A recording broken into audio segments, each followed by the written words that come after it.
Good evening, everyone, and welcome to this Committee of the Whole meeting of Fernie City Council held on March 17th, 2026. Kisukukit.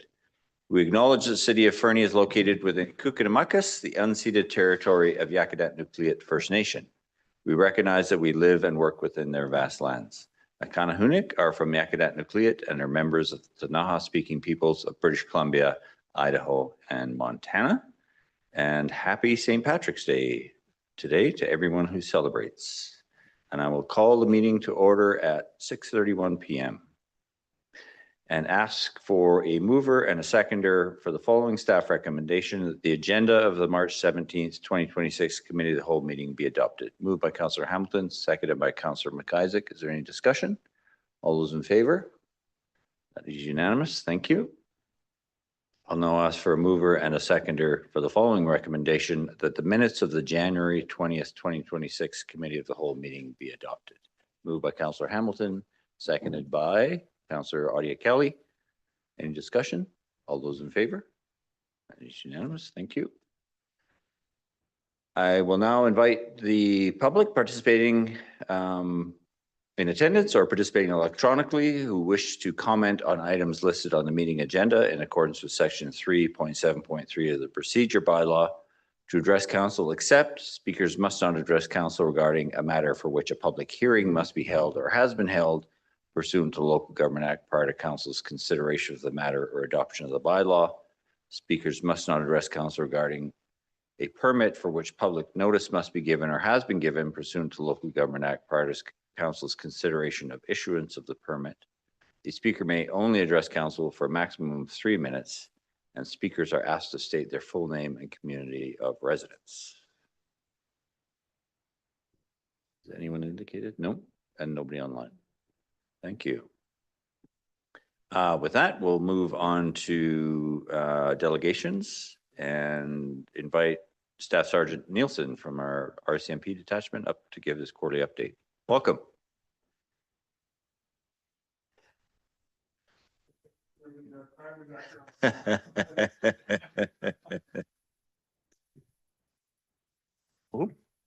There, I see it's been updated, so I appreciate that. I'm a little shocked that the clock keeps getting bigger. And I said I was going to mention this in the public meeting, so I am going to do that. So I'm waiting for the billboard to come up, and hopefully you can get some sponsorship from some of the local community to get that in there. So I keep accurate with my time, and I appreciate you haven't started yet. Thank you. Wow. I was literally just talking with this about Camille today, actually, that when the clock was introduced, and now you've gotten a bigger one. So I'm starting to get offended by the whole concept of it. But anyway, onward and upwards to our presentation. Thank you for being so patient. I know this is Q3 comments, so these are for the quarter from October to the end of December. So we're obviously a little bit behind. We're almost at year end, and we are presenting those, I believe, in May is when those are coming up this year. But I will head into it because it's my time has started. So if we're going through the regular report that we have, as you can see, it's been a fairly consistent year for us in regards to some of the events that are going on.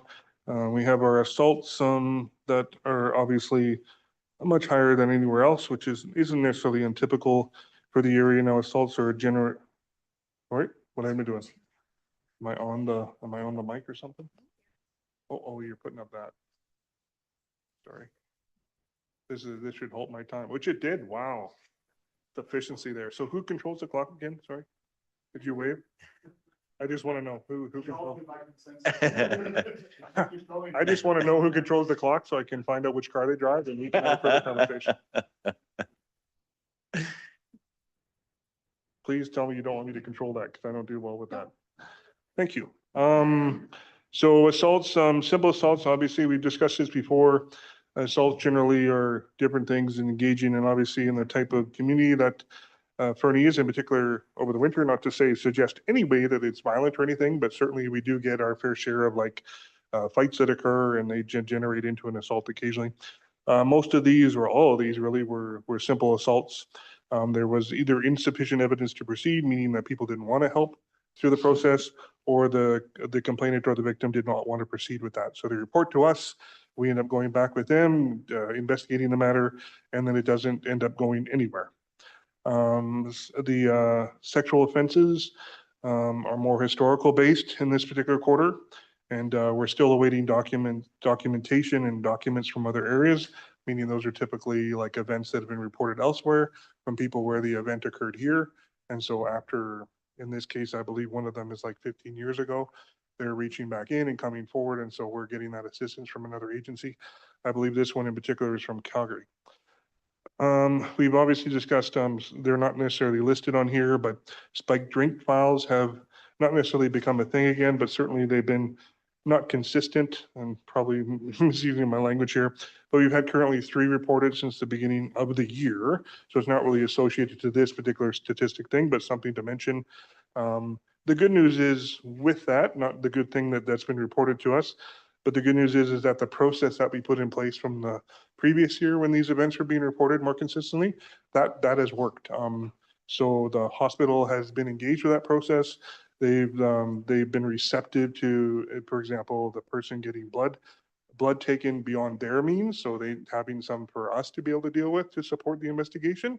And that sort of played out. So we're waiting back from results for that. That's in one particular event. The other 2 were satisfied through just investigation that there was insufficient evidence to proceed at this point. Break and enters, moving on to break and enters. We have a break and enter that was reported residence wise, which is a bit unusual for our area. That's believed to be a family involved incident where a person from in the family, but not necessarily welcome in the home, had attended and entered the home, and there was it was not supported through the process of the investigation with the family. There weren't charges that were desired. We did have a similar type incident, which is another event, which is basically was a garage, where a similar type thing with a family member involved in it that did proceed to a charge, and that's before the courts at this time. There's not a safety concern with that with the general public though. We also had one with an abandoned building, which was a caretaker reported, and we have no real idea generally where that happened, et cetera, given the circumstances. The theft of autos, I don't have necessarily much there for you for that. I was trying to, obviously do spend time looking at this, but I don't spend a lot of time at it some days. And I is able to locate the details regarding those. I can if you like. Mischief of similar vein, those were fairly consistent within the past quarter, maybe a little bit higher than normal. Most of those involved, one of them involved similar to the break and enter other. Mischief was part of that offense, so that was one of those charges. We had a reported graffiti of the Legion, which we had a person via video. The video was good, unfortunately not great, so we weren't able to obtain further information for that. We had a damage to vehicle reported, which was for unknown reason or had any suspects identified through that. And then we had typical of our assaults, we had an angry, intoxicated person at one of the local area pubs where they shattered a glass when leaving, and they were not located and no charges were desired. So those are basically some of those things, fairly typical of what you find in, again, a town such as ours, which is not abnormal at all. Cause disturbance generally involved either some neighbor disputes or parents reportedly arguing in front of their children. A house party was one particular occasion, not really scored correctly because it's more of a bylaw or a mischief event, but nonetheless, that's how it was finalized by the corporal. Missing persons, interestingly enough, there was 3 of them reported in the area, all kind of mostly family related. There was a young boy that took off on his parents, for example, and a member actually found him pretty much right outside the detachment. One event, they had a separated family one where there was no concerns, identified and located very quickly, and another one with family. So those have typically been family related. From a highlight perspective, we obviously have been attending the Ghost Rider games, especially through the playoffs and stuff due to different conflicts that have arisen there. And I know the Ghost Rider Society really is happy we're doing that. And I think that it's really helped reduce some of the tensions between parties at the event, if I can put it that way. As far as your regular member update, you do know from the past, so we've been talking before that we've had 1 vacancy since October. We filled that with a new cadet, so a new regular member that's coming out of Depot. His name is Brandon Wilms. He'll be graduating Depot in April, and then it'll probably take him about 10 or so days to get here through normal transfer patterns for us. And then his trainer will be Constable Jason Yelarusi, who's a very experienced member here in our area. Very excited to be able to have an opportunity to train a recruit, sorry. Jason's also interested in his future into promoting, and this is a natural progression for that. I talked to Brandon myself. He's very excited to come here, has had family in the area, in the Kimberley area at least, and he's really excited to come here. He's very much an outdoors person, definitely fits in with the lifestyle for Fernie. So very excited to get him and his common law wife here. He was a engineer of all things in the past. You can believe that. I'm doing pretty good for 3 minutes. We have completed our hiring process for our new PSE for Fernie. She actually started last week on Thursday. Her name is Shannon Chaput. Her husband is employed by the mines, no surprise. She came to us from Manitoba, which was a planned, I don't know if I mentioned that before. I know I mentioned it with his worship and with Michael throughout the month. So we've been kind of waiting for this, but this has actually started for us. So she'll be eventually taking up the PSE position that is in Fernie. So she'll be a full-time person in the Fernie office, which would obviously help support that office there and support Christina, who does tremendous work for us.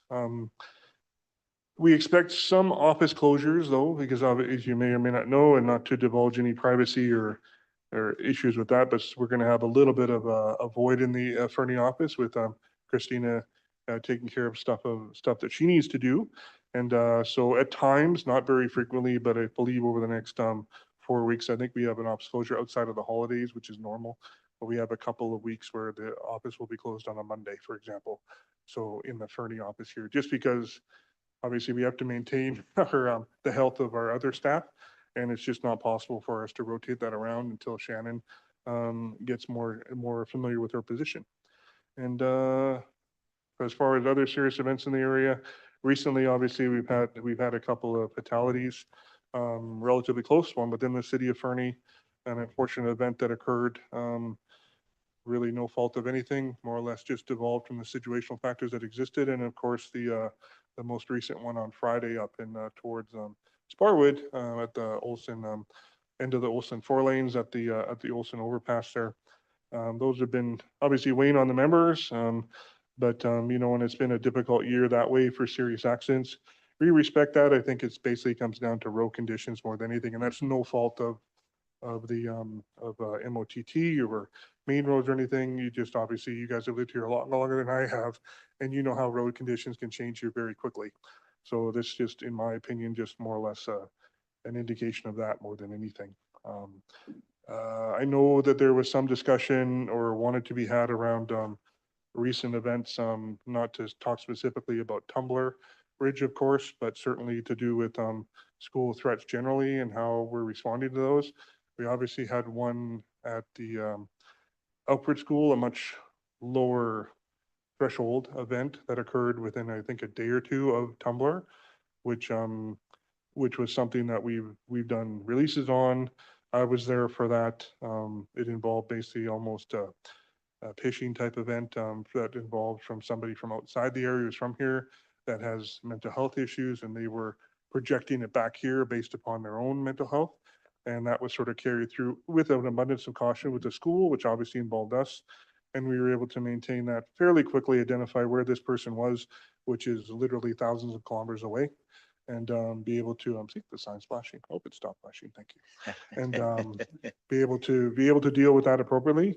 As far as the rest of the schools go, obviously, Tumbler and those events triggered a number of responses within the community, not only from professional, side from the administration in schools, but also from the RCMP. So we've been reaching out probably more so than we normally would. We definitely have a stronger presence in the school. We've refocused and resorted how we look at our schools and the members, that we put into the schools for our liaison position to more correspond to ages, I guess you could say, in the schools and stuff. So for example, we repositioned Constable Spiker and Max Turek, which I know is of deep concern to you all, because you have that facility as part of your organization. And obviously I apologize again, I always call it Izzy Dizzy, but Izzy Dizzy. And we actually ironically had a school lockdown drill with the Fernie High School about a week or two before the actual Tumbler event. So We're going through those things. If you aren't aware of how those processes work for us, we have what's called a Safe School program, which is an online resource where over the years, those are updated. And so basically they have the framework of the school, plans of the school, they have photos of the school, so those can be used in an operational sense to be able to, not so much for us, but certainly with teams coming into the community, if God forbid there is such a thing, they're able to refer to those and be used in an operational mindset. Obviously, it triggers a lot of things for us, like within the Fernie High School in regards to the lockdown drill. We look at it a lot differently than what you would from a tactical side and how we would do things and how we would move people. So those discussions are happening too with some of the schools, not all, but some of them. Fernie, I think high school is very different in architecture. So that presents unique problems for us as far as where to go and stuff like that. I'm not trying to create a situation that doesn't exist here, but it does influence how we would do things. So, and I won't get into those details. But certainly we're communicating within the administration of the schools, and the teams our team is very active within the environment of going in and speaking with the administration. In Fernie's secondary case, definitely weekly, if not twice a week sometimes. And the other schools have been contacted, and we've all been in touch with them. So I think we have a good relative handle on where we're going with that. We're clearly working a bit more now with the Max Turek structure, just talking with the individuals that run the school, obviously, and then the two after-hour daycare and stuff there at the facility, trying to work together to have a more unified plan for that. And we just spoke with the mayor and Michael about that today in regards to what things we can do to help improve that. So we're actively working with that and reaching out to School District 93 for that to get different planning available. And I won't go into detail around that, but just in regards to ensuring that they have a better system to be able to approach potential issues that may occur at the school. Again, we don't want to talk about those, but we still have to talk about them, right? So, yeah. Well, thank you. I'm way over, so. No, well, I appreciate that though, Staff Sergeant, because that particularly the last items are important for our community to hear.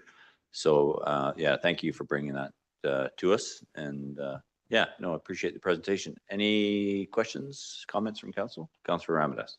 Thanks, Your Worship. Sergeant almost read our mind and exactly answered everything that we had, the lingering questions we had post that Tumbler Ridge incident. Thanks for that. Just one question, Sergeant. You said the Safe School program that you're running with the FSS and other places. Have you also considered getting the Fernie Academy into the program? They are in the program. They are in the program. Yeah, Sorry. Okay. Yeah, every school in the area, whether they're private or a different school district or whatever, they're in the program. Certainly, we're working through that a bit more with the academy too as well. Okay. Been in contact with Chris Getz, who I know you're all familiar with. I know he's working through that program. We're trying to help them with that. Nice. That definitely is a different school again too as well, right? You know, a lot of unique facilities here. So, and that's something that we're trying to help through as well. And he contacted me, I think, within a week, I think, of that event, and just with tasking and trying to go through some stuff. So Brad and myself are trying to help them out there with that too as well. Again, it's one hand keeping like the Safe School program is such that that's been included in, obviously. It is updated. We had updated ours in October. We're required to do them every year. Yep. So we have an assigned member, actually one of our tactical members that belongs to the containment team, Constable Schmidt, who's part of our GIS team. He actually went through each one of the schools and reconfirmed the administration and made sure that there weren't any serious changes to the school and that sort of thing, looking at from his perspective too as well. So I think we're in a good position with those. Those are an RCMP protected.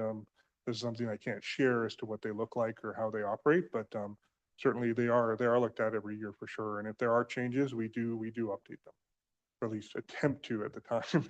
You know, sometimes updates are done in the schools without us being told, so we end up walking into it, discovering that. Anyway, sorry, go ahead. Just one more question, Yeah. Your Worship. You spoke about the unique architecture of the school that presents some challenge Yeah. for you guys to respond. Have you had any thought about giving some input to the new school development that is going to happen in town. What happened with where, sorry? I forget the name of the new development. Yeah, Worship. there's a new school, elementary school Yeah. proposed for the Montaigne Parkway. Oh, area okay. there. Yeah. Oh, okay. So I was just wondering, like, if there are any inputs that first responders and Um, RCMP could give to, I'm the building architecture 100%. itself. Yeah, no, that's a good, excellent question. Thank you, Councilman. I think when you look at those situations, I know within the school districts, typically they have like those type of individuals that are security trained and that's sort of their portfolio and they look at those things. I mean, there are certain parts of like the Fernie School, which are very, again, it's hard to speak about in this, in this sort of sense, right? And it gives us tactical advantages, given how they built the school. You may not look at it those way. Like, I'll give you a quick example. So in the auditorium area where the cafeteria is and they have those posts there with the brick and stuff like that, that looks like to you as to an interesting architectural structure, right? That's for us as a tactical advantage. So, I mean, those are things that we would look at differently. Yeah, walking down one side of the hallway, good for us. The other side of the hallway, not so much, just because of the way the structure is and the way the cinder blocks are set up, et cetera. Those things are things that we tend to look at tactically, walking into any building, not just a school, but I can tell you, walking into this building the first time, I looked for tactical positioning spots where I want to do. It's just how we're trained. Not as advanced as some of our members are, like the emergency response team and obviously containment team. Different story, which is one reason why we had Constable Schmidt go in for those. But yeah, there is a different way to look at schools when you look at things. And if you visualize that when you go into something, it's a very unique thing to look that way tactically. Unfortunately, there are people on the other side too that do the same thing. So respectfully. So. Thank you, Staff Sergeant. Other questions from council? Councillor Shoesmith. Thanks, Mayor Milligan. No question. Just saddens me greatly that schools are a topic of discussion. It really does. No, but all I wanted to say was that I'm always impressed with how much our local detachment actually does. It's a handful of members in a big area, and it's impressive to see the sheer amount of things that they get up to. So Thank you. have my appreciation. Appreciate that. Thank you. Councillor Nixon.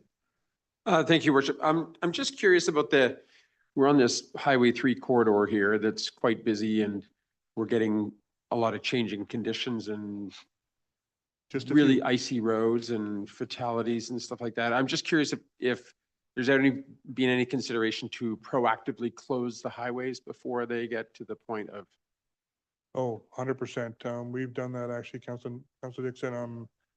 There was done at least, if I can refer to like the area between like Sparwood and the Alberta border, that was done multiple times in one night where we instituted that closure. Obviously, from a technical standpoint, we refer to MOTT for those closures and main roads, right, as sort of a mechanism that's sort of there. But we obviously have the authority to do that if we so want to. I mean, people always question that sometimes, at least in my view, and I say, well, that's what they pay us for too, right? So I mean, and we're the ones carrying the gun, so sometimes that's what happens respectfully, right? And I've actually said that to somebody when I closed one down one time. Well, I'm the one who carries the gun, so I guess I get to do that. But yeah, there certainly was consideration for that a few times. Obviously, the event along just north of Hosmer there, where the road conditions were just horrible in the space of like 2 hours, it freezing rain, and we had one of our own police trucks damaged with a bus that couldn't stop doing like under 5 kilometers an hour.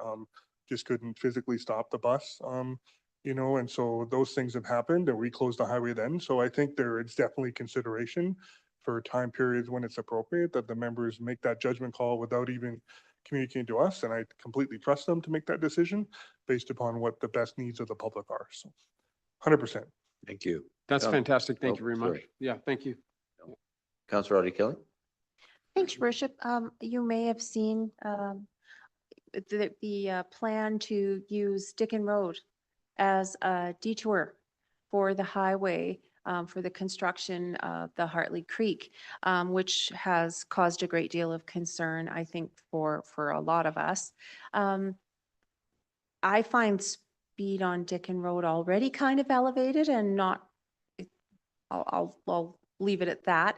But would you get extra help if there were, was the desire to add enforcement as a safety measure? Already discussed and talked about, to be honest.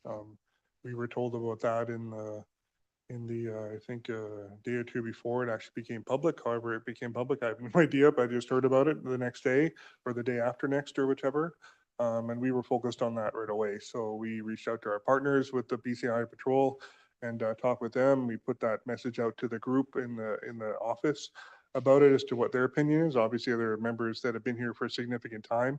One particular who grew up here. So it's, so, you know, his input was immeasurable as to how we would sort of potentially address those issues and the concerns we had, which we brought forward to MOTT in regards to that too as well, which I'm sure you all have in the same vein. And yeah, for certainly, I mean, there's been lots of discussion. We discussed things today with His Worship and Michael, just in the meeting that we have, you know, once a month too as well, just in how we could approach that and some ideas that were coming from our office for that. And certainly, I think from an enforcement standpoint, it's going to become a concern of ours. That's just, I think, normal given the circumstances. It's how it's sort of presented and how it's sort of used and developed is kind of something I think they're still working through. So we'll have to kind of see where they come up with that, meaning MOTT and the contractor and necessary whenever that gets awarded and what they're going to do. So I know there's, from my experience, there's several challenges still awaiting that, which you are probably much more familiar than I am. And so we'll wait till it comes out, but certainly we've been proactive right from like day one. So we're hoping to obviously be engaged in that for that way. So, Excellent, thank you. thank you. Thank you, Staff Sergeant. Well, thank you as always for your presentation and appreciate the work you do for us and always appreciate the updates. Thank you. Thank you.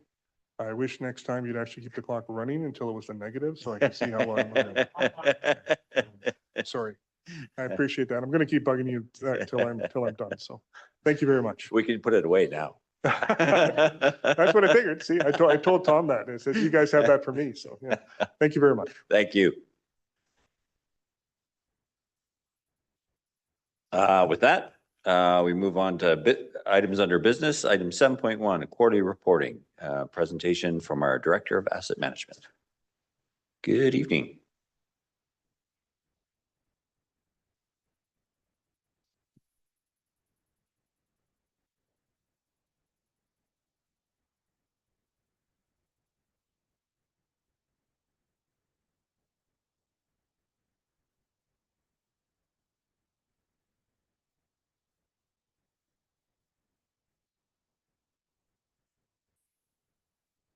Mhm.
Apologies, just having some technical difficulties here.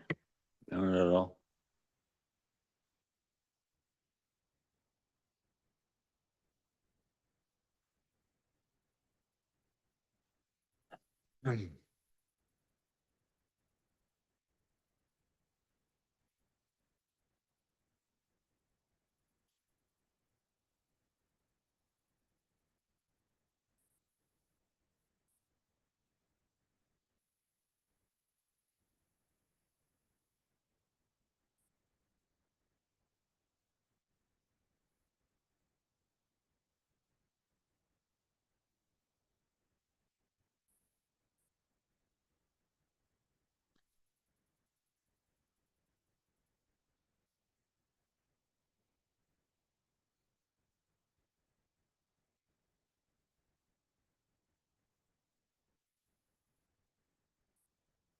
Sorry, having an issue with the computer.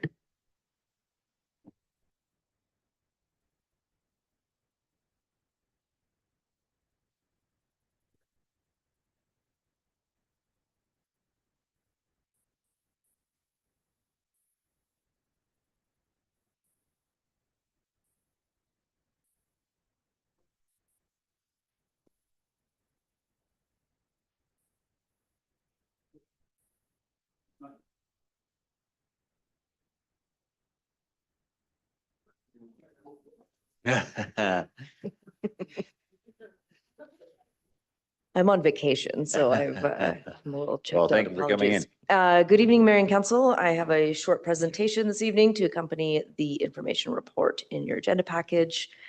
This is a wrap up of 25 reporting, and therefore it's still within our old presentation format. So next quarter, you'll see the new branding slides for Q1 26 in April.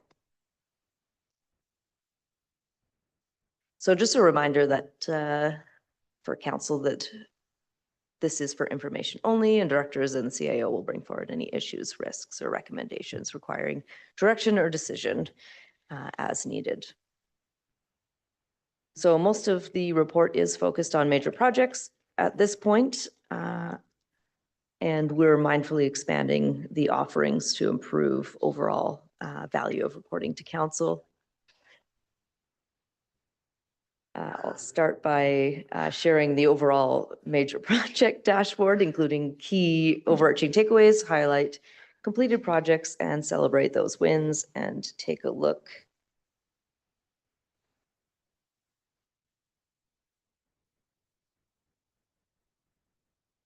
at project priorities and critical projects underway, and then touch on implementation.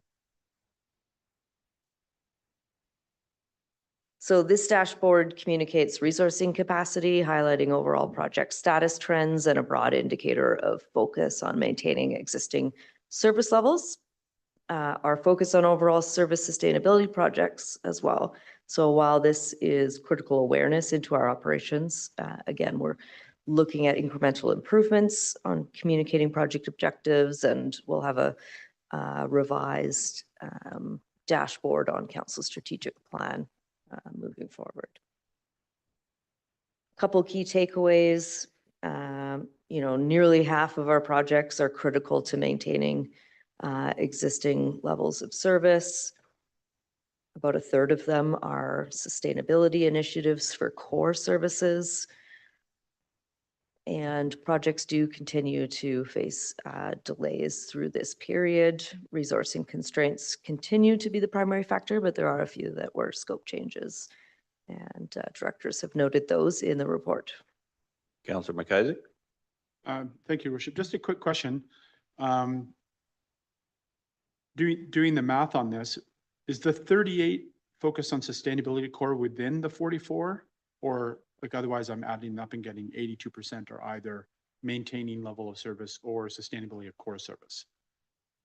I wasn't sure if that like the sustainability of core services inside the same number as the maintaining current level, or if it was separate from that. Do you understand my question? Okay, so in other words, if the 38% was inside, then 44% are required to maintain, and that includes the sustainability of core services. If they are distinct, then the two of them totaled together would be 82% of the projects are either maintaining current level or sustainability of core services. Thank you. Yeah,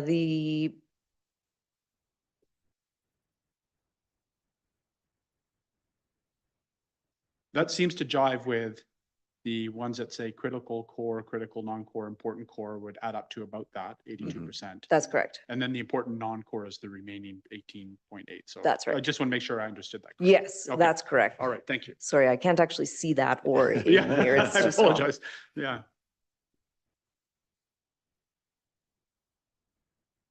So there were 20 completed projects this quarter. About a third of active projects were completed this quarter, hold steady from last quarter. A few highlights include the Mount View Dike and Bin Wall Rehabilitation Project, That was completed ahead of fall rains, strengthening flood protection while also improving habitat and channel stability along Coal Creek.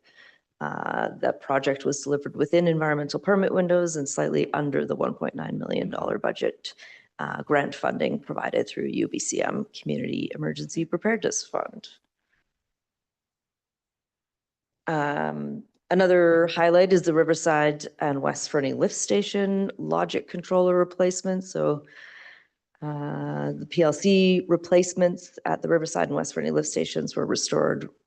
Stations restored reliable monitoring and automation, reducing operational risk and improving alarms and remote monitoring capabilities.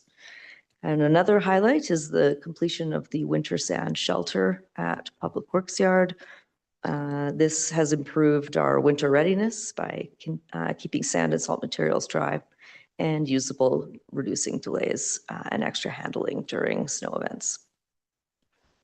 And then also the council participated in a mid-cycle strategic plan check-in session this quarter to review progress and confirm priority focus areas for the remainder of the council term.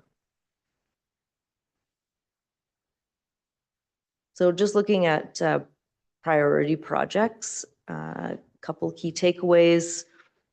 65% of active projects are associated with core public service delivery, so categories 1 and 3, and then which is no market change from last quarter.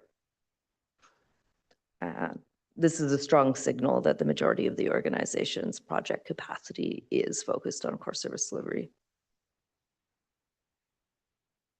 79% of projects are either critical to maintaining existing levels of service or important to the sustainability of core service. So that's 1, 2, and 3. There's not really any significant change, holding pretty steady. Looking at critical projects underway, and again, this is from Q4 of 2025. Again, Records and Information Management Program Renewal, Phase 1. You heard a report last week from Acting Director Neil on that one, presenting a clear roadmap and a modern policy foundation. So, sorry, Director, can I ask a question on that one? Just because it triggered me in the report. There was a comment about engaging staff to understand practices and the challenges, and just staff is fully on board and recognizes the importance of this project for the whole record management project. Thank you. Was that a question? Yeah. Yes, Your Worship. There was significant senior staff engagement through the development of the roadmap. And then through the roadmap activities, there is significant engagement with staff throughout those phases, as well as Ms. Neal and her team have been actively communicating that. And I would say that people are broadly on board with that modernization project. And then the wastewater treatment compliance design. So the city continues to working with regulators to secure approval for continued treatment of wastewater discharge.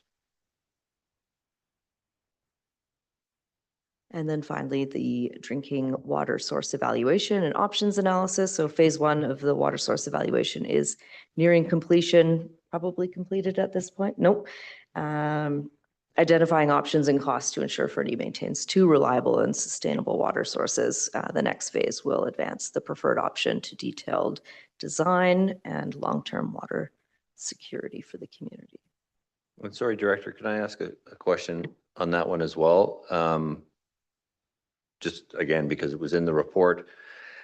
It's experienced some delays due to consultant capacity. And I feel like I've asked this question before, and I apologize if I have. Consultant capacity feels like we pay them to do the work. So they should have the capacity required to do that work. Or is this, yeah, can you explain that to me? If I may, when the proposals are given to us, this went out to RFP. Obviously, we did have a timeline in there. And the consultants that responded with proposals said, yes, we can do it within that time. And in a perfect world, if there's no other business that has to do redos or additional information, then those consultants would have that capacity. Unfortunately, other projects that were also scheduled for us needed significant additional work done that was unforeseen. So this project was paused for that work to occur So with some of the same people. The other project kind of bumped this in terms of priority. Mhm. Okay. Thank you for the clarification.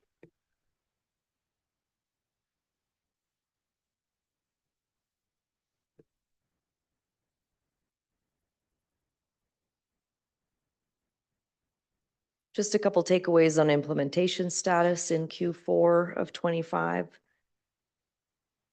So about 63% of active projects are either complete or on track, which is up from the previous quarter.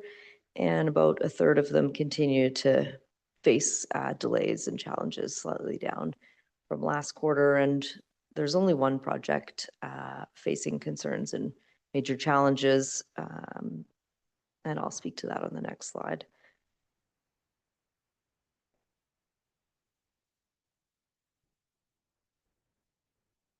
So core certification application. So the progress on this application is currently paused as available capacity is focused on maintaining essential health and safety operations and regulatory compliance. So advancement of the certification work will resume once additional capacity or alternative resourcing can be secured. And not a major concern, but just a highlight in terms of a delay, the downtown holiday decoration replacement. New downtown holiday decorations were ordered, but delivery delays meant installation could not occur this season. So installation is now planned for winter 26-27. I will hand it over to Corporate Officer McLuey to present on council resolutions. Thank you, Director. If you don't mind, I can get you to click through. Thank you. Good evening, Mayor and Council. This part of the presentation provides a summary of Council's activities for the fourth quarter of 2025. You'll find more details on Council resolutions and decisions in your agenda package. Yeah. Okay, Council met frequently during this period, being the busiest period of the year for Council, with a total of 15 meetings held between October and December, which equates to 5 meetings per month. In that time, 58 resolutions were approved across all service areas, making Q4 the busiest decision-making period of the year. These decisions supported a broad range of priorities, including infrastructure investment, operational services, governance, and community initiatives across the organisation. A significant portion of Council's work this quarter focused on delivering core services to our community. This included key decisions related to utility rates and long-term financial planning, as well as advancing major infrastructure projects and fleet renewal. Notably, the Fire Hall project progressed to 100% design, making it a milestone in this project. Council also approved waste collection contracts and supported ongoing service reviews to ensure efficiency and effectiveness in service delivery. In addition to operational decisions, Council advanced important governance and planning work. This included updates to bylaws and policies, as well as the approval of development applications and amendments to support responsible growth. Recognising increasing development activity, additional staffing resources were approved to help maintain service levels and support timely processing in the planning department. And finally, Council continued to strengthen community partnerships through the approval of facility agreements and collaborative initiatives that support services our residents rely on every day. In summary, this was a very active and productive quarter with decisions that have meaningful impact on service delivery, infrastructure, and long-term sustainability of the community. Director? Thank you. Sorry, can I ask a question? The resolution tracker that's in our council package, is that frozen at December 31st?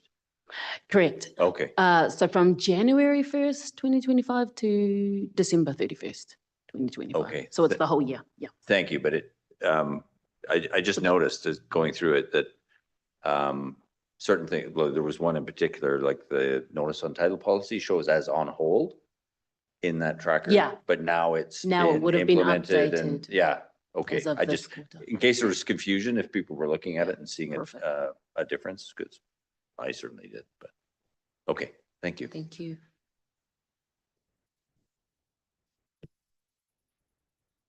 Thank you, Corporate Officer McClue. So just a brief section on operational measures. There is a report, appendix to your report that presents data points from each functional area of the organization. And for tonight's presentation, we're highlighting planning and development operational measures. And I'll invite Director of Planning and Development, Jeremy Johnson.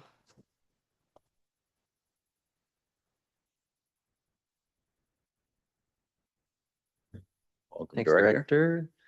And good evening, Council. A brief few slides for Council tonight to supplement the report. This slide here summarizes the Q1 through Q4 building permit applications, number of housing units accounted for in those applications, and the total construction value for the course of the year. It was certainly a busy year. I think one of the key stories here is in comparison to 2024, when a similar number of permits were processed, but the construction value was about $30 million in 2024. So we saw about a doubling of construction value in 2025.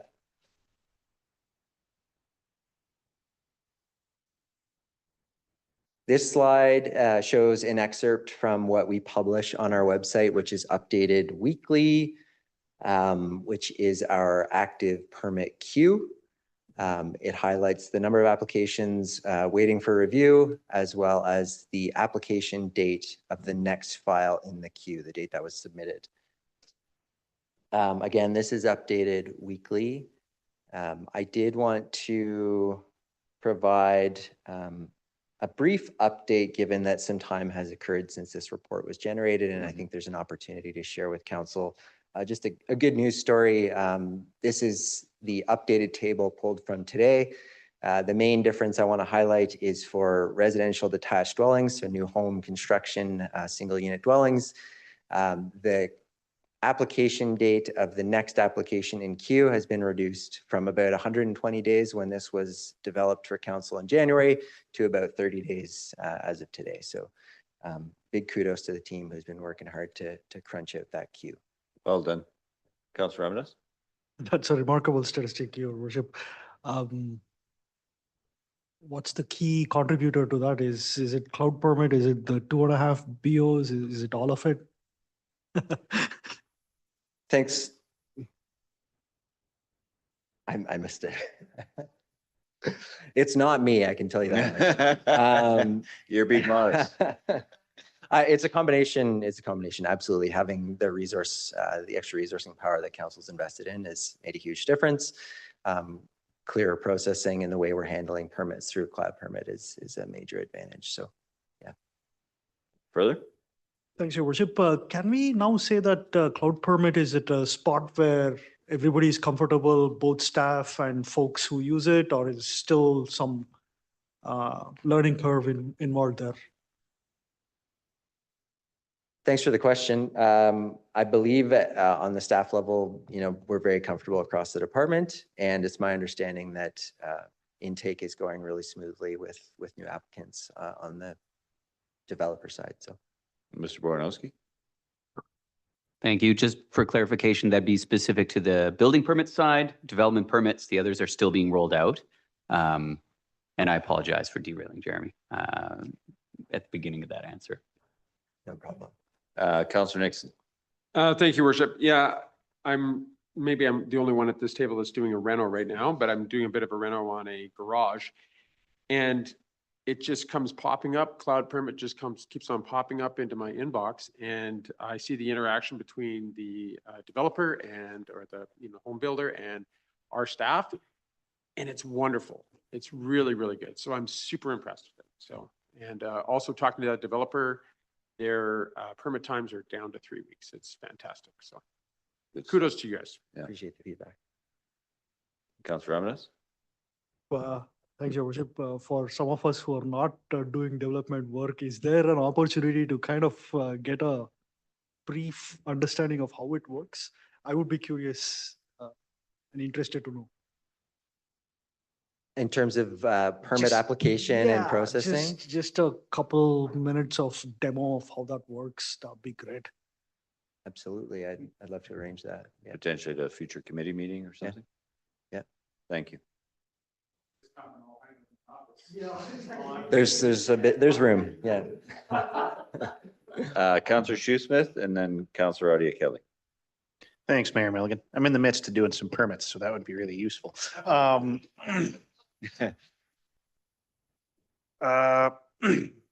No, this is great news. Thanks to you and your whole department. Really happy to see this. Is this sustainable? Are we gonna keep seeing permit times like this, or is this just a surge type thing? Thanks for the question. We do have some time before the first quarter report, so we'll be able to give you an update on how we're doing then and going forward. I believe this is a sustainable amount of time. Counselor Adia Kelly. I know, or I understood, I shouldn't say I know. It was my understanding too that you have, the department's been working on some resources for people to sort of accompany, this is what you might need.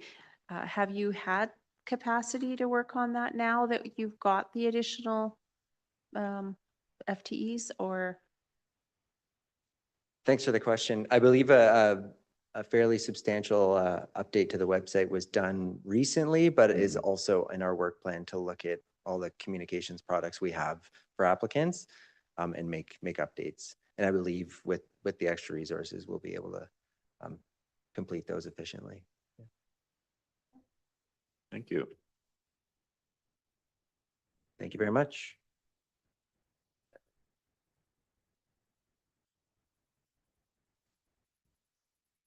Thank you, Director. Any questions on the quarterly report? Council, any further questions for the director or directors? As the case may be. No? Oh, Counselor Adia Kelly. Not really a question. I just wanted to say thank you. And to me, it's improving all the time. And I really appreciate that. Thank you. Counselor Amadas. Just a tongue-in-cheek question to the corporate officer, Your Worship. Was that your way of saying that we were working hard in the Q4 of 2025? Okay.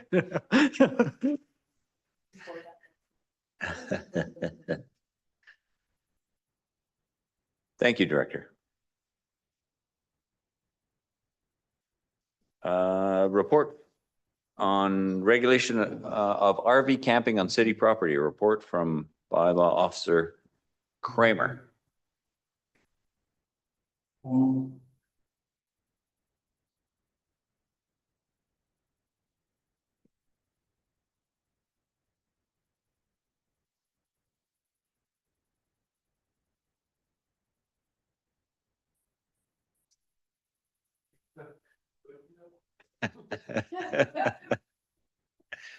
Ouch.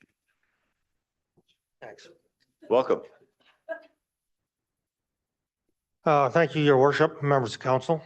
We're here to talk about the RV camping on city property, which is now becoming an issue. Recently, well, in the last couple of years, it's becoming an issue, and we found that there's a gap in our legislation that deals with these particular circumstances. So the purpose is seek council direction on addressing RV camping on city property. So there's a difference when I talk about RV camping, we're talking about trailers, modified vehicles, RVs, recreational vehicles that are parking on city streets and using it basically as their private campground. The focus, of course, is on RVs. We have those Sprinter vans. They're all modified. Most of them are self-contained. They have washroom facilities in them. And as cities, we're not talking about any type of individuals that are unhoused or homelessness. We deal with those situations when they crop up. Some of the legislation that we have in place on our municipal bylaws allow us to remove vehicles that are unlawfully camping or overnight parking in city parks. So James White Annex down in Dogwood, we already have that covered. We also are compliant with all the legislation that's come out in the case law in relation to homelessness. We can have the director of city parks designate a particular piece of property here in the city. If that type of situation arises, we haven't had those yet. We have had unhoused individuals within our community, but those we have discretion on how we deal with those. Most of the time, we try to get them the supports that we have in the community or outside supports. Sometimes Cranbrook can assist us in some way, shape, or form. We did have an individual that was camping on a regular basis on the Ferry Creek Bridge. We knew him. We get to know these people actually quite well and try to help them as best we can. Some of those individuals accept the help, others do not.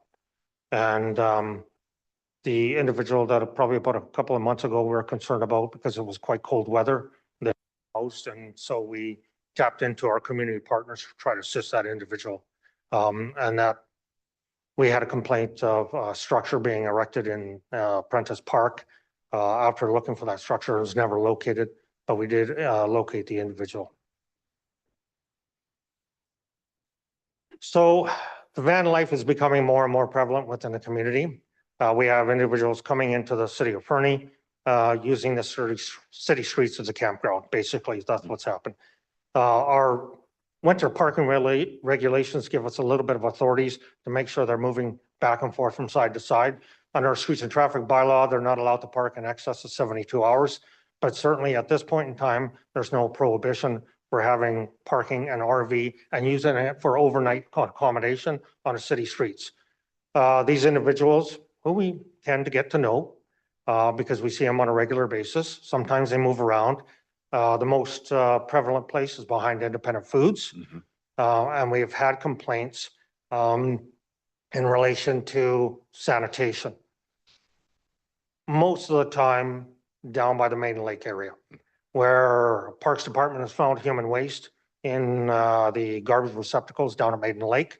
We've had complaints of people, just local citizens walking down the trails, individuals coming out of the forested areas after defecating in the forest right next to the trails. So these are the types of things that we're dealing with. We've also had individuals that have parked down by the old dump down on Coal Creek where they've emptied their sanitation right next to their RV. And so these are the situations that are cropping up and that we need to deal with. We've also had individuals plugged into Station Square. The washroom facilities there are recreational vehicles, call the Parks Department, and they come down and click off the breaker to stop that from occurring. So these individuals, they don't stay in the RV or the campgrounds. They just use the city streets and municipal property to overnight accommodation. Lots of times they stay for an extended period of time. We have discretion on how we deal with some of the things that we find ourselves in. People that are sleeping in their vehicles. I just had one probably about 2 weeks ago down at the Montaigne Trails. You could tell very quickly this individual was here for an extended period of time, mountain bike, skis and snowboards, even indicated that his intention is going to stay in the city of Fernie, not utilize the resort facilities or the provincial campground, which isn't open at this time, but to basically camp around the city. We have on occasion found individuals sleeping in their vehicles. It became apparent quite quickly that this individual was running from a abusive situation. Once again, we use our discretion, get them supports. This is not that type of situation. Okay, so we were finding that besides the independent, behind independent groceries, lots of these self-contained units were down at the construction sites because they got porta potties. Self-contained units need to eventually empty their holding tanks. And so where do they do that? You can pay at the RV resort to use that facility, or otherwise you're going to go to some other community or just outside of town and you're going to empty your tanks. Or you're not going to use your tanks, you're going to find a porta potty somewhere. There's a porta potty now at the entrance to Montaigne Trails, and that's why the individual was staying there. That's quite simple, right? So the recommendation is that council authorize staff to draft some amendments to the municipal facilities and parks user regulation and fees bylaw to address RV camping on city property, basically on city streets. And then it'll give us some enforcement capabilities if these individuals refuse to camp outside the city or utilize either the provincial campground or the RV resort. Other ones, we've had individuals that are sleeping in their vehicles. They are seasonal workers. They're looking for accommodations, having a very difficult time finding them. But we, again, as law enforcement, use our discretion in how we deal with those particular situations. Nothing is black and white, but we do have these consistent individuals. Have one that down by the skateboard park, they park in the bushes between the electrical substation and the snow dump, and they kind of hide in the trees there. We've had them over on St. Margaret Cemetery because it's a popular mountain biking launch site, and all the way down to River Road Extension, which is just outside our jurisdiction. None of those facilities or those areas have sanitation, which becomes the big issue. So we're looking for council to draft that resolution to allow us to make those amendments or do otherwise. Questions? And I will remind council that I'm hard of hearing, so speaking to the mic. Thank you. Thank you, Officer Kramer. Just curious for our corporate officer, this would be a committee recommendation, would it? Okay. Okay, thank you. Questions from council? Councilor Smith. Thanks, Mayor Milligan. Not really a question so much, but I appreciate that, you know, there's a full spectrum of different socioeconomic statuses of all these people that you're going to be dealing with. And, you know, there's no rule that will work in every case or be morally justifiable in every case. So I'm happy that our bylaw prioritizes some discretion and kindness in this. I think it's got to be a part of this going forward. And not through to staff or as direction or anything, just if you're listening to this, it's the start of the conversation. I would appreciate anybody's feedback on this topic. Is there anybody in the city of Fernie who really benefits from and likes van lifers in Fernie? You know, reach out, please. Thank you, Councilor. Councilor Ramirez. Thanks, Your Worship. I was just remembering reading the memo here. I did not see any quantification of what the scale of the problem is. I trust the anecdotes that you're giving, Officer Kramer, but really, how big is this problem? When you say it has increased, is it from a very low base where we had no such things to, you know, couple of instances a week, or are we talking about dozens and dozens of people showing up and having problems? I have heard in the community about these problems, but I've never really kind of wrapped my head around how big the scale of the problem is. Thank you, Your Worship, to Councillor Ramadas. And it depends on the time of year, of course. But it also, if we come in early, like our bylaw services will change our shifts to come in early, then you will find them actually camping sometimes in the parks, even right in front of the no camping signs. They like to leave early because they think, okay, nobody's going to be coming around at this time of night, right?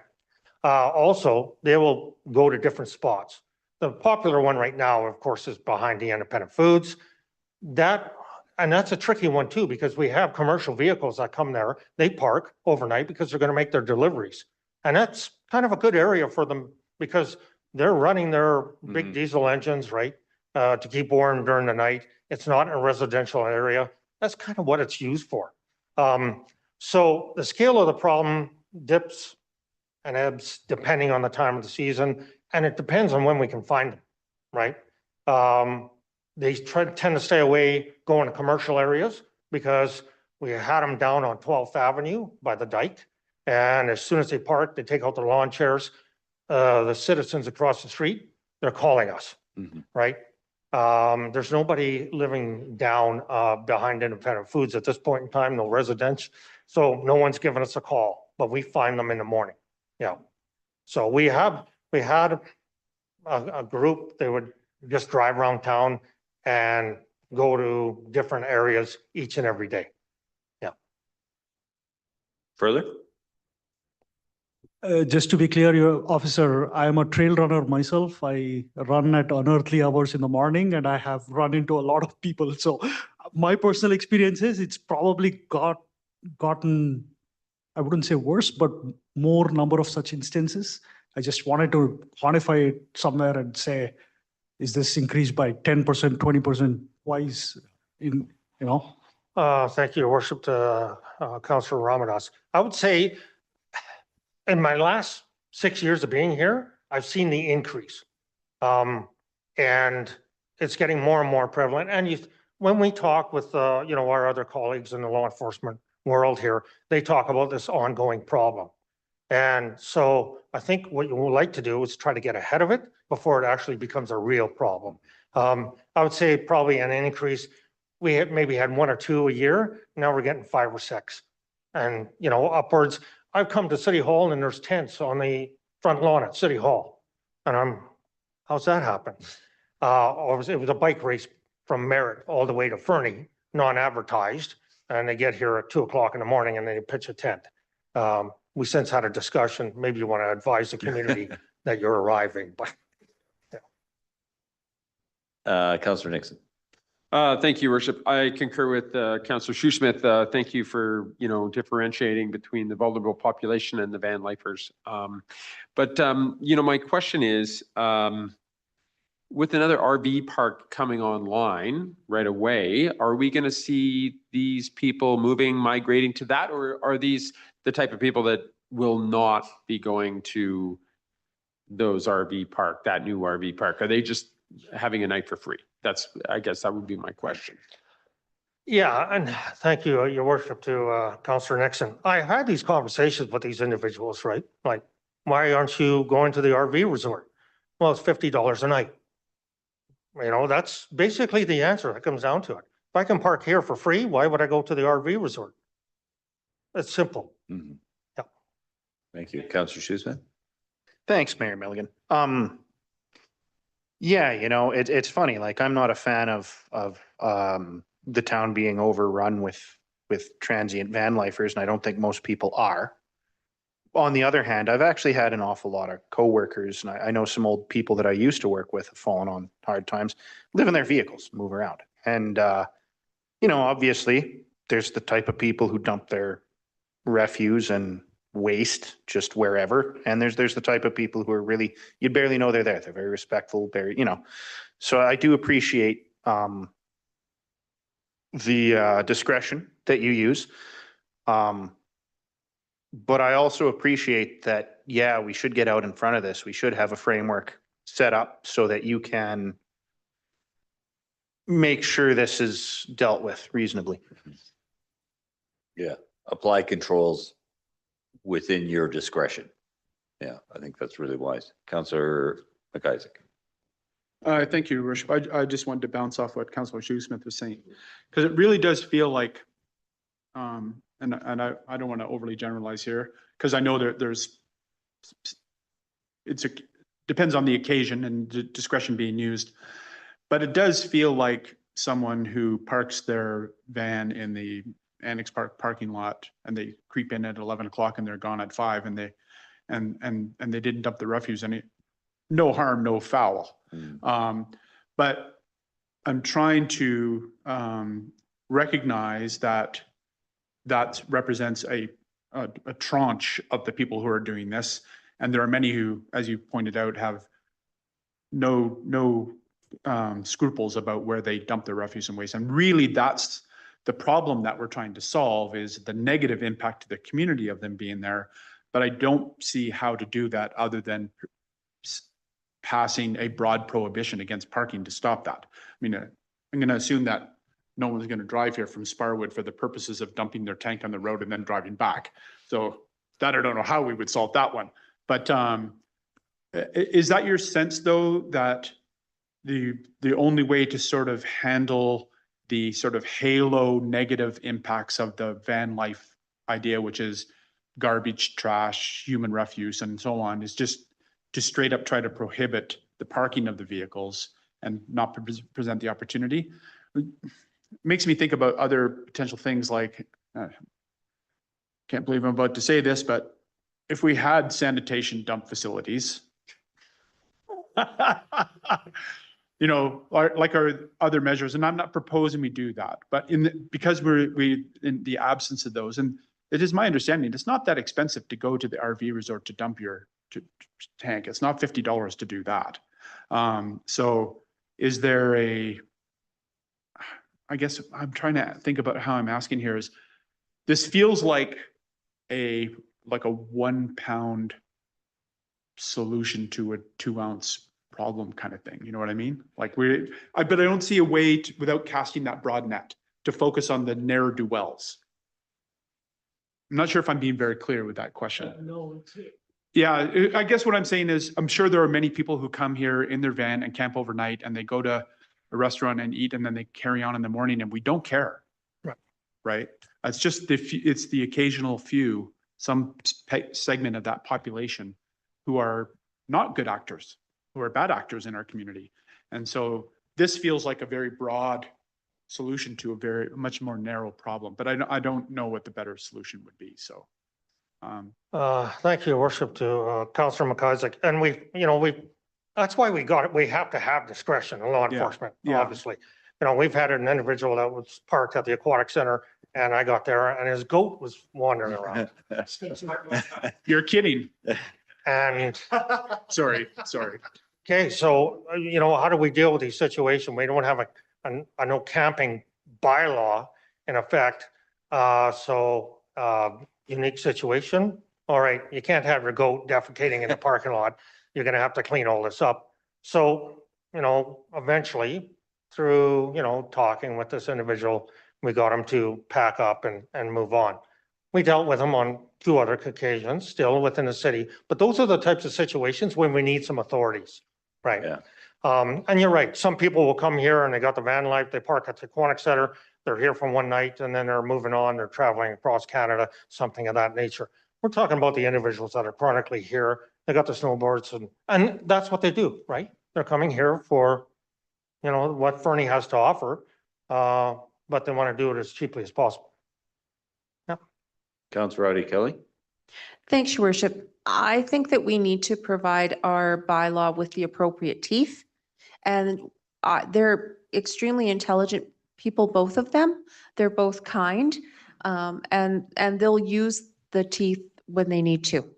I have had community members say to me that there have been times when they have felt uncomfortable behind Independent, walking or, just because of the look and variety of who is there.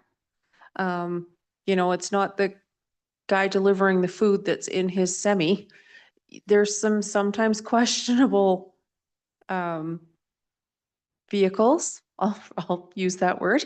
So I do think that it's important. And I also really like that bylaw is looking at being proactive.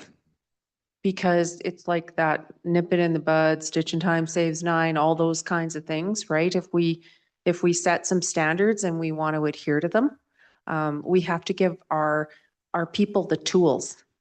And right now, what I'm hearing is they don't have the tools and they need them. Thank you.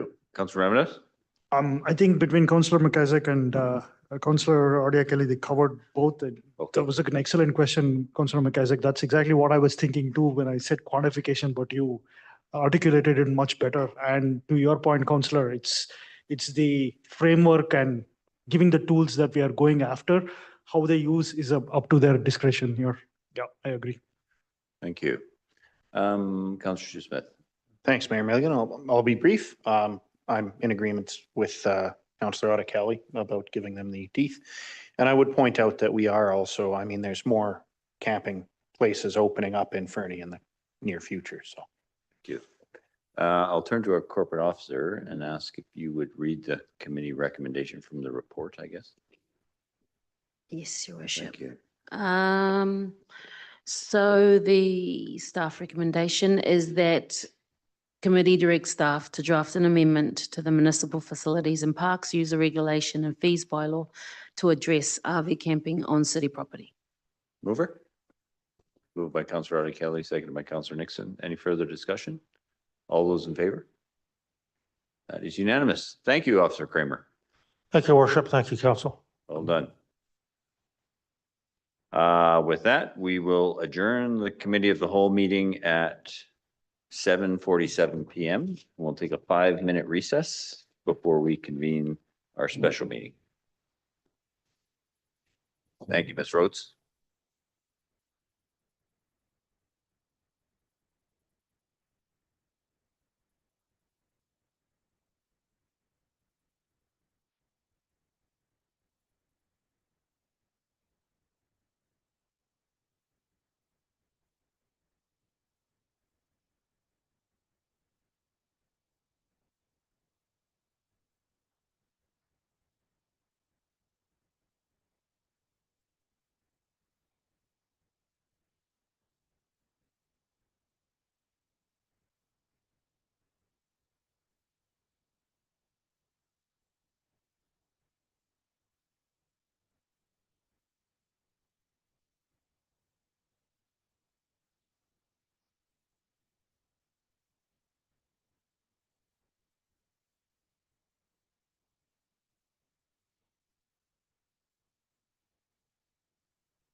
Whenever you're ready, Ms. Rhodes.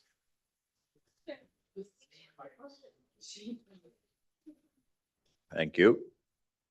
Welcome back, and we will now begin our special meeting following our committee of the whole meeting tonight, March 17th, 2026. Once again, Kisukukit.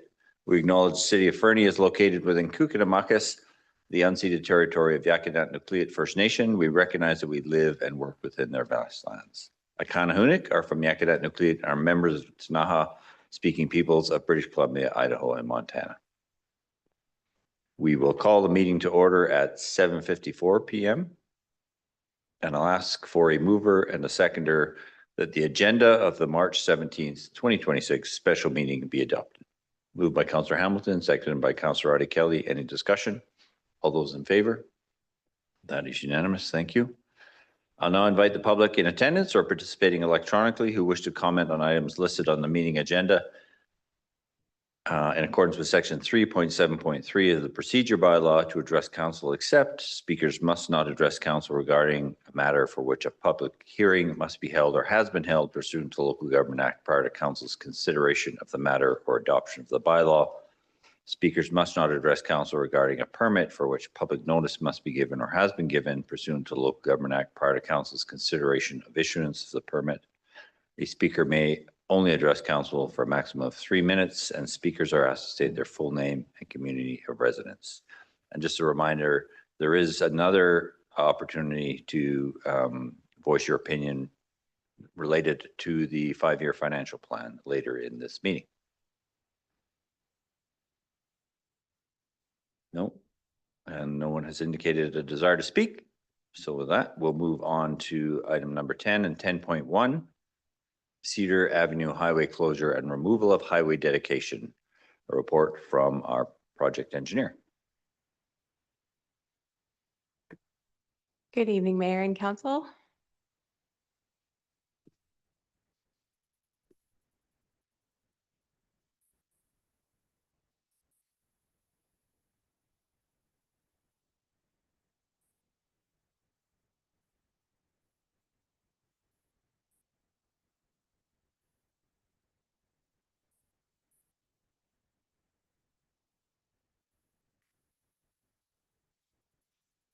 I'm here this evening to address encroachments of the city's roadways on private parcels.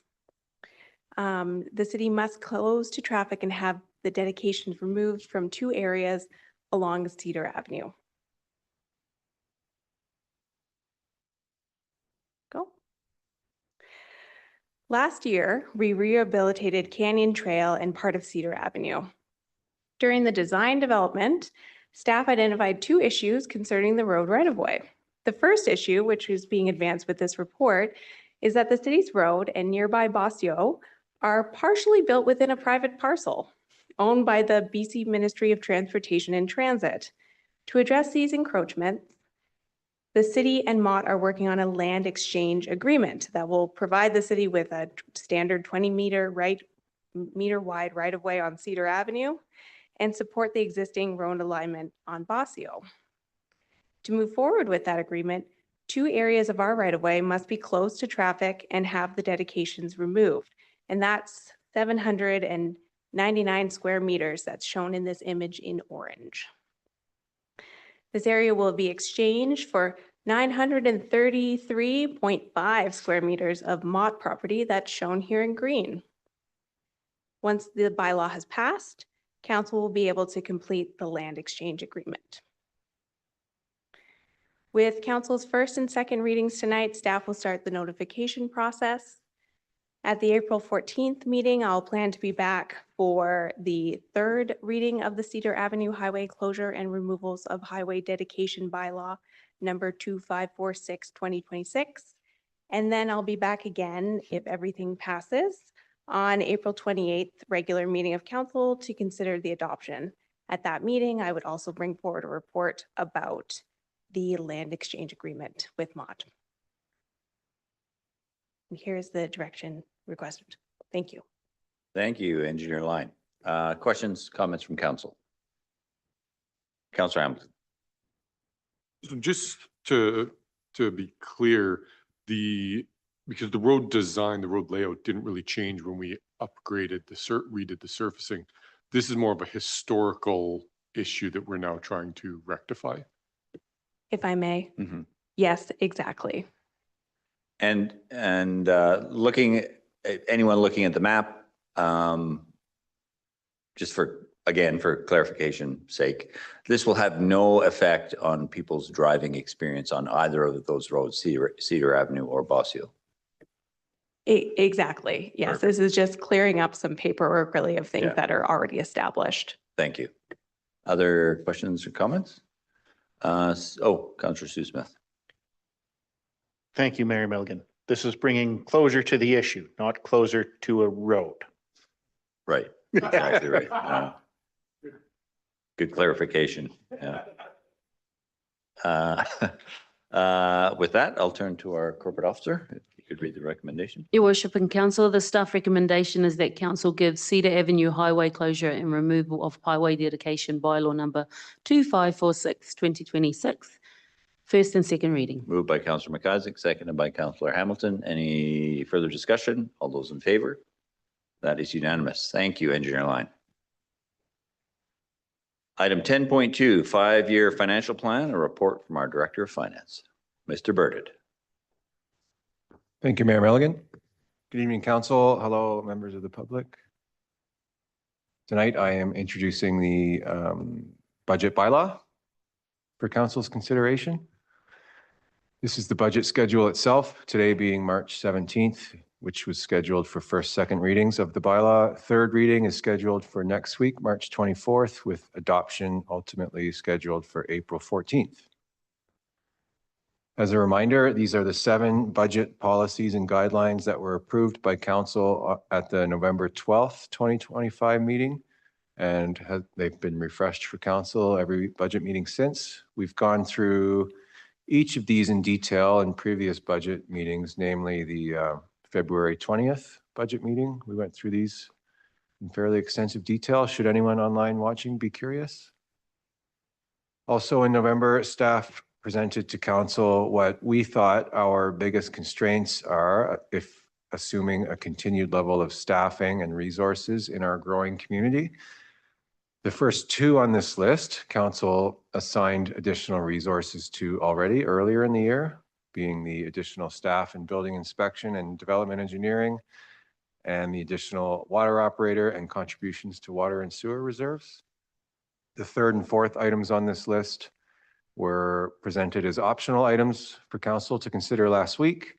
And the 5th item here was deferred to next year while we onboard new staff in the engineering and public works departments from the first 2 on this list.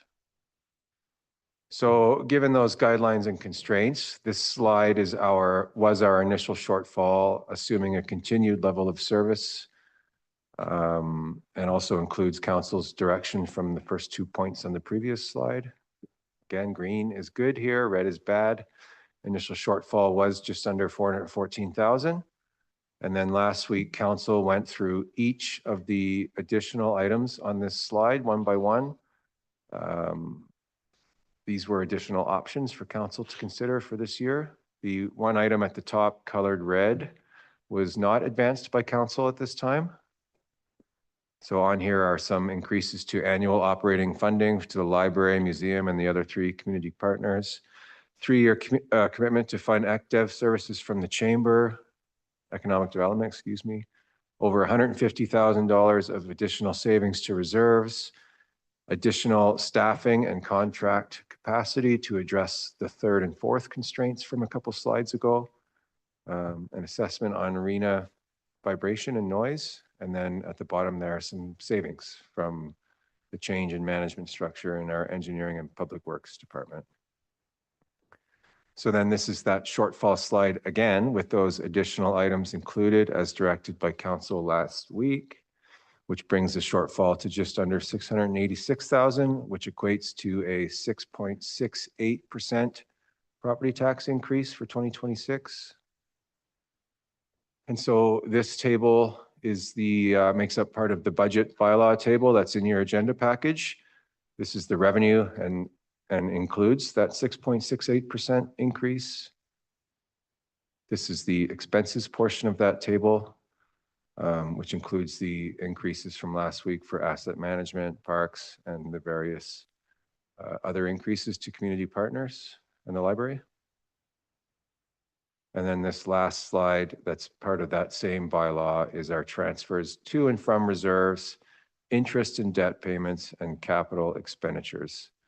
And so this slide here includes the increased amount in transfers to reserve as per last week. And so finally, a reminder for council that at next week's council meeting, following tonight's initial readings, this bylaw will be back for third reading. Thank you.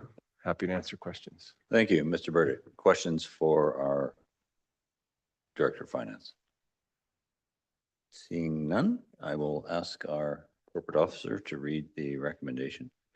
The recommendation is that the 5-year financial plan 2026 to 2030, bylaw number 2547/2026 be given first and second readings. Moved by Councillor Hamilton, seconded by Councillor Nixon. Any further discussion? Our Councillor Rapidas, sorry. Thanks, Your Worship. So when are we approving the tax rate, CFO? Not this session, but the next?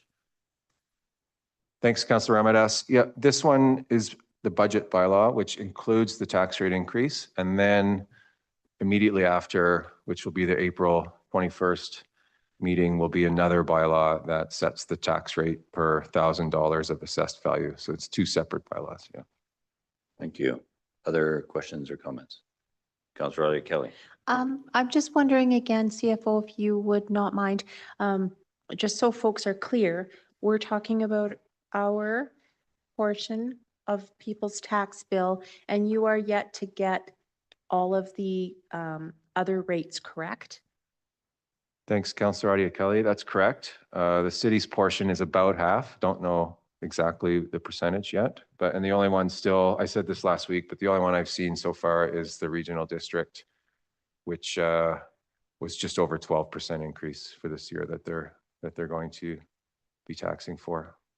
I haven't seen the hospital yet. I haven't seen the school district yet, and those are the other two big ones that make up the other half of your property tax bill. Thank you. Seeing nothing else, I will call the question. All those in favor?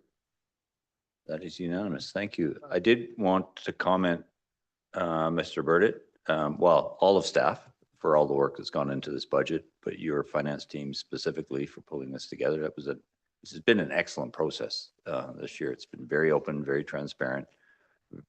You've done a yeoman's work in terms of collectively, in terms of engaging the community. So thank you for all of that.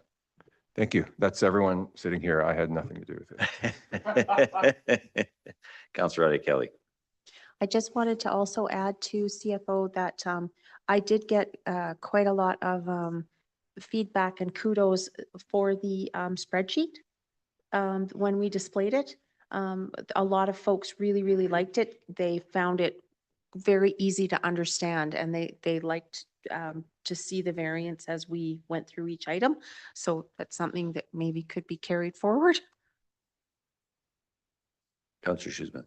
No, you're okay. Thank you. Thank you, everyone. Which brings us to item 11, which is opening the floor again to public participation for public input for the 5-year financial plan. A speaker who wishes to take part in public consultation to the financial plan by electronic means must have their proper name as their display name for participation and must make their video feed accessible to be viewed by all in attendance. Speakers shall address all comments through the presiding member, that's me. Speakers shall restrict their remarks to the proposed financial plan. No material, digital and printed materials will be accepted for this part of the consultation, and persons wishing to provide digital or printed materials are encouraged to do so through Let's Talk Fernie or via, so that's letstalk.fernie.ca or via email at letstalk@fernie.ca. And a speaker may address the meeting once for a maximum of 3 minutes. Does anyone wish to speak? Seeing none internally, anyone online? No, thank you. You're too modest, Mr. Burdett, I will say that much. With that, we will move to item 16 and we'll move into in camera and I'll ask our corporate officer to read the resolution. Resolution. That the meeting be closed to the public pursuant to sections 90, sub 1, subsection K and J of the Community Charter, as the subject matter being considered at this time relates to negotiations and related discussions respecting the proposed provision of a municipal service that are at their preliminary stages and that in the view of council could reasonably be expected to harm the interests of the municipality if they were held in public, and for the consideration of information prohibited from disclosure under section 21 of the Freedom of Information and Protection of Privacy Act. Mover? Councillor Hamilton, second by Councillor McIsaac. Any discussion? All those in favor? That is unanimous. Thank you. We will